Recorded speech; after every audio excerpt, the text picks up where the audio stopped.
thank you for joining me on my drive today. I'm actually just heading into the office to go get something. Figured I'd throw the GoPro on, give you a little POV view, have some company, because, you know, it can be lonely. But figured, you know, something that's been on my mind recently has been break-ins and engine break-ins, breaking in your new car. I've seen some videos of other people when they first get on it after a break-in or whatever, and yeah, it's a highly debated topic. So I want to share what my thoughts are about engine break-in, the way I treat it, what I do, and why I honestly don't think you need to worry about it as much as a lot of people do, to an extent. So first, let me tell you about how I broke in my 2020 Challenger 1320, the 6.4. By some people's standards, I'm not even broken in yet. Right now I have 1,461 miles. Yet I've already been to the drag strip 3 times. I've made, I want to say, what, 12 passes down a quarter mile with this. Entered some actual for money races, some test and tunes, which I've had videos of all those, so if you want to check them out, go check them out. Now, with these scat packs, with the Dodges, I think Hellcat's same, you know, there's certain things that Dodge says you should do. Like first 100 miles, don't go above 55 miles an hour, keep your RPMs some range. Next couple hundred after that, you can go up to like 60 miles an hour or something. I have this all wrong, I know, but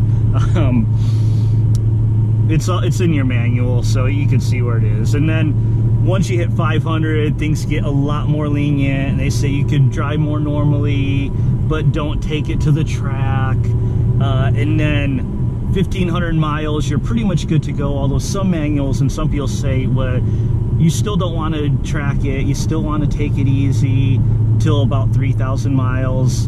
And personally, I say hogwash. Right, so now the way I broke this car in is exactly the same way I broke in all my previous brand new vehicles.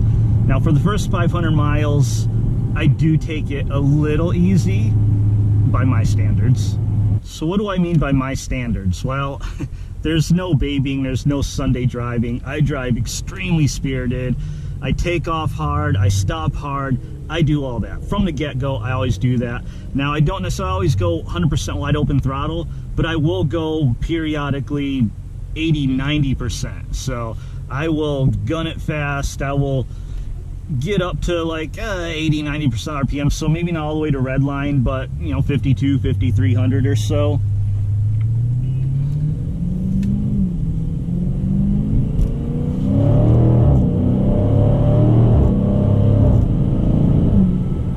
And I'm all over the RPM range. I'm everywhere. First of all, I try not to do highway. I think the biggest thing that they say that I do agree with is you don't ever want to just coast at a steady RPM for the first few hundred miles.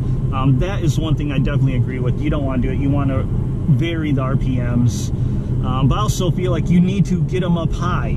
You need to do that because you want everything to break in kind of the way you're driving it.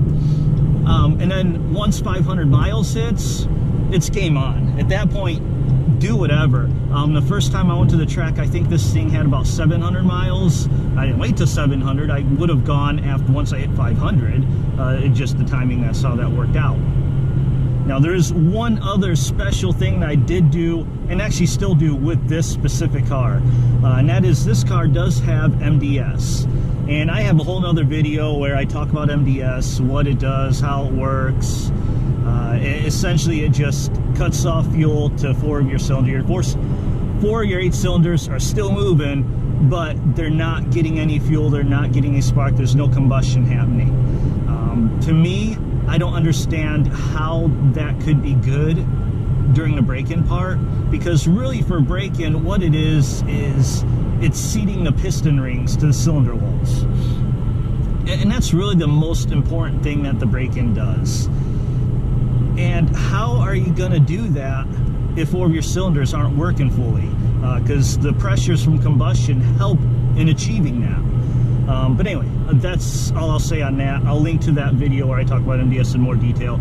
So that was the other thing that I've that I really focus on is never let MDS activate, which is why I drive it in manual mode all the time, because in manual mode, MDS will not activate at all. And the thing to think about too is most of your break-in happens within the first couple hundred miles anyway. There's not too much going on after that. Now, the whole reason for the not going to the track after 500 miles isn't necessarily because of the engine, but it's the rest of your drivetrain, the transmission. Really, dude? All right, time to get around this truck.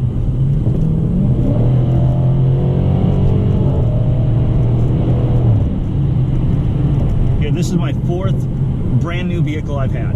I've had a 97 Ram that I got on I remember, October 23rd, 1996. It had, I want to say, like 16 miles on it. I had an 02 Ram that I special ordered just like I did this car. That I got like May 17th of 2002. That had about 4 miles on it when I took delivery. Then I had my 2012 Dodge Avenger RT, bought that off the lot back in early June 6th, 2012. And every single one of these vehicles, I broke in exactly the same. Right from the get-go, I'm driving them hard, I'm all over the place, I'm taking off hard off, every light is a Christmas tree. It's almost all, not full wide open throttle, but spirited. And then after 500 miles, all bets are off. Every single vehicle. My 97 Ram, I raced at the drag strip. My 02 Ram, I raced at the drag strip. My 2012 Avenger, raced at the drag strip, albeit only like once, but still. And at one time in the Avenger, I was out there, actually I only had 1,200 miles. I remember, like I said, I got it in June of 2012. A few weeks later, in July, beginning of July 2012, I was already at the drag strip. I had like 1,200 miles on it. In fact, I'll go ahead and insert the clip from that day right now.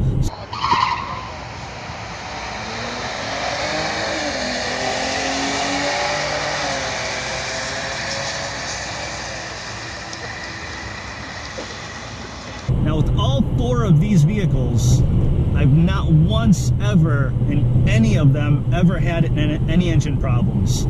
None of them ate oil, drank oil, all ran perfect, all engines ran smooth. The only problems I had were non-engine related or nothing that would have to do with a break-in. It could, fuel system, ignition system, air conditioning, cooling system with the radiator, things like that. Nothing that would have anything to do with braking. My 97 Ram, I drove up until it had, I want to say, like about 118,000 miles on it. My 02 Ram, when I sold that like 2015, and at that point had 116,000 miles, somewhere around that. My 2012 Avenger, which I still have right now, which I am selling, that's at 120,000 miles. Again, remember that car, I had it at the drag strip at 1,200 miles and 120,000 miles in, and that engine still runs perfect. It just purrs. It is awesome. And I don't expect this to be any different. Now, if you think I'm an idiot, if you think I'm wrong, then please subscribe to my channel, because just like all my other cars, I will have this car a long time. I'll easily have this till it goes well past 100,000 miles. And unlike the other cars, this thing is going to see a lot of track use, a lot of drag strip use. So subscribe, follow along. Let's see how everything ends up with this car. And some other things I want to talk about with break-in, let's think about this. Does it really matter how you break it in? Has it ever come up? Now, if you are somebody that has had a problem and it was attributed to the break-in, comment below, let me know.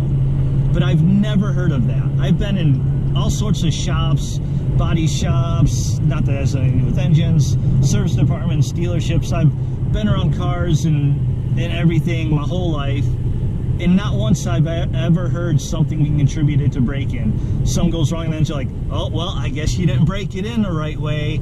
I've never heard of a service department voiding a warranty saying, well, we don't believe you broke it in correctly, so we're not honoring your warranty. Has anybody ever heard that? I never have. When you go to trade in your vehicle or sell your car, does how you broke it in ever come into play? I've never heard of it. Again, if you have, please comment and let me know. Now, I'm not saying a improperly broken in engine won't have problems. Yes, it is possible. I think the biggest thing will just be oil consumption with the piston rings not having seated properly. You're going to get blow-by. You're going to have issues like that. And down the line, that could cause problems, possibly. But can you truly attribute that to your break-in? And if it happens, it's going to be way, way down the line. So speaking of that, if you are somebody that buys a car and you're probably going to sell it, trade it, and get a new car after 3 or 4 years or 2 years even, and there's a lot of people out there like that, then honestly, you don't need to worry about it. Who cares? Again, has anybody ever traded in or sold a car and the way you broke an engine come up? No, it hasn't. It's not going to make any difference. Just have fun with the thing. And honestly, a lot of the cars on the lots, they've been abused by the dealers. I worked at a dealership one time. I remember we got Viper SRT 10 Rams, came off the truck. What was the first thing we did? We took it off the truck and then we went to town and raced it and just went crazy with it. We didn't care. No one cares. So chances are your car probably has broken break-in procedures at some point anyway. And that's my point, is people worry too much about braking. I think a lot of this just has to do with old thinking, old ways. Engines are built so much better now than they used to be. And even 23 years ago, when my 97 Ram, definitely the engine in there was a 318. It wasn't built as great as these things were. The tolerances weren't as tight as they are nowadays. And that engine still, again, ran like a champ all the way through till I got rid of it. They all have. So my point is, have fun in your car. Don't worry too much about braking. Yeah, first 500 miles, take it easy, but don't drive like a grandma. I've actually read, now I wish I could find this article. If somebody out there knows what I'm talking about or has heard of this article, let me know. But back around the early 90s, I think it was in one of the Mopar magazines, Mopar Muscle, Mopar Action, one of those magazines, there was an article about a couple neighbors back in the 70s. They each got, I think it was like a Roadrunner. And these Roadrunners were identical. Identical in every way, identical engines, transmission, everything was identical. One neighbor followed the perfect break-in procedure, took it easy, babied it. The other neighbor went all out from mile 0, or mile whatever they got it when they finally got in their hands. And the person that broke it in hard, his car was faster than his neighbor's, even though they were identical car. Now, how true that is, and I'm sure there's other factors involved. We all know about factory freaks. They happen. It happens. But it's just something to think about. And I really wish I had that article. I've searched for it online. I can't find it. I know it exists. It's been burned in my memory for like 30 years now, or however long it's been since I read that. And that's the video.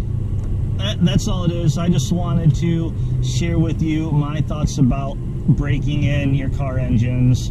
Again, if you think I'm just full of crap and I'm an idiot and all that, like I said, subscribe and let's see what happens with this car, because I'm going to have it a very long time. But anyway, thank you for watching. Thanks for keeping me company on this drive. I really appreciate it.